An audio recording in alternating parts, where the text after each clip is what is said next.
Well, welcome back inside of Mission Control Houston. Dan Huot here, and I'm joined now by Ann Esbeck, one of our ADCO flight controllers here in Mission Control. Now, Ann, first off, thanks so much for being here. It's always great to get a little insight on what you guys are doing behind the scenes. So, first off, what does ADCO stand for? What is it that you guys are doing for the International Space Station? Okay, ADCO stands for the Attitude Determination and Control Officer. So essentially, the simplest way to describe what we do is we're the pilot. So you're the one sitting at the sticks flying the International Space Station, basically. Yeah, so we don't actually get a stick down at the console, but we do get to send our commands via the computers. So we orient the space station where it needs to be going and make sure it stays there. Okay. And so you're orienting the space station, and that's really important for visiting vehicles, right? We have a Soyuz coming up soon. What's some of the work you guys have to do to get the station ready for any visiting vehicle? So one of the primary things that we have to do is that we hand over control to the Russian segment.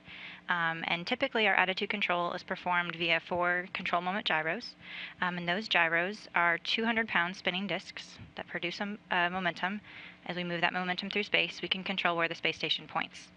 That doesn't work whenever you have to maneuver the vehicle over a large direction. So in this case, we actually need to pitch the vehicle up 90 degrees. So instead of flying like you would think of an airplane flying straight and level, so you have your wings out, we fly essentially pitched 90 degrees up. So instead of flying this way, you're going to come up and pitch this direction here and then continue to fly through space.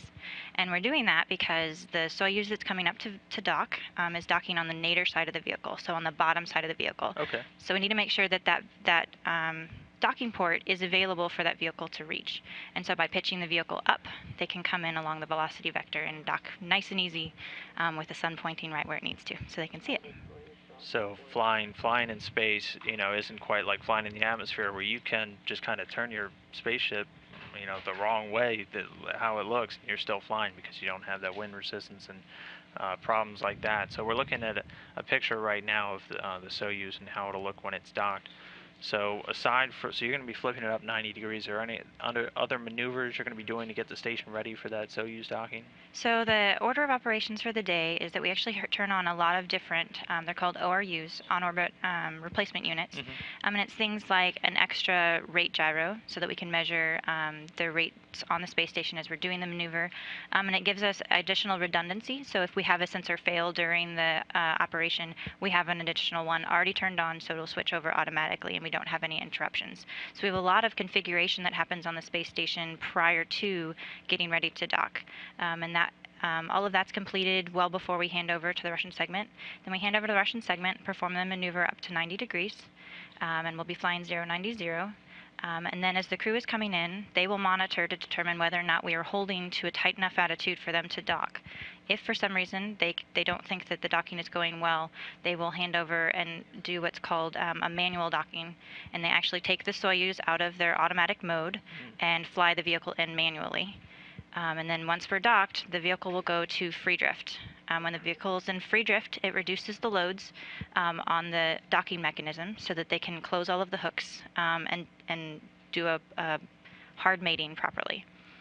After they get mated, then we can turn the thrusters back on and regain attitude control and get back to that 090 attitude.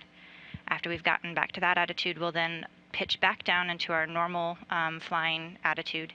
And once we're there, we'll actually disable thrusters again so that the hooks can be installed on the Soyuz and open the hatches so the crew can come inside. After the hooks have been installed, then we'll turn the thrusters back on and we'll be able to continue our day. Okay, wow. So not as easy as just, two things linking up when they're flying at, 17,500 miles an hour. It's pretty tricky to get them to as simple as that sounds. No, we have a lot of other operations that we have to do during the day. Okay, well, what about some of the other visiting vehicles? I know you're pitching 90 degrees for this one. Is that kind of standard for most vehicles, or? If we're going to dock nadir, which is on the bottom side of the space station, yes, we'll typically dock at 090. If we have something that's coming to the aft portion of the vehicle, so the back side of the vehicle, we'll have a different attitude. Typically, we actually stay pretty close to our TEA, which is our torque equilibrium attitude. So that's what we fly on a nominal day.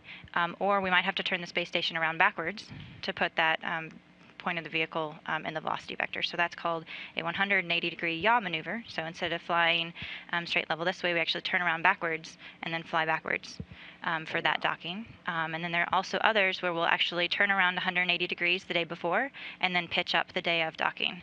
And that's so that we can dock to the zenith port. And then we'll pitch back down and then turn another 180 degrees back before we get back to nominal ops. And those sort of dockings actually take a 3-day time period because we have to maneuver the day before and wait in that it's called minus XVV TEA.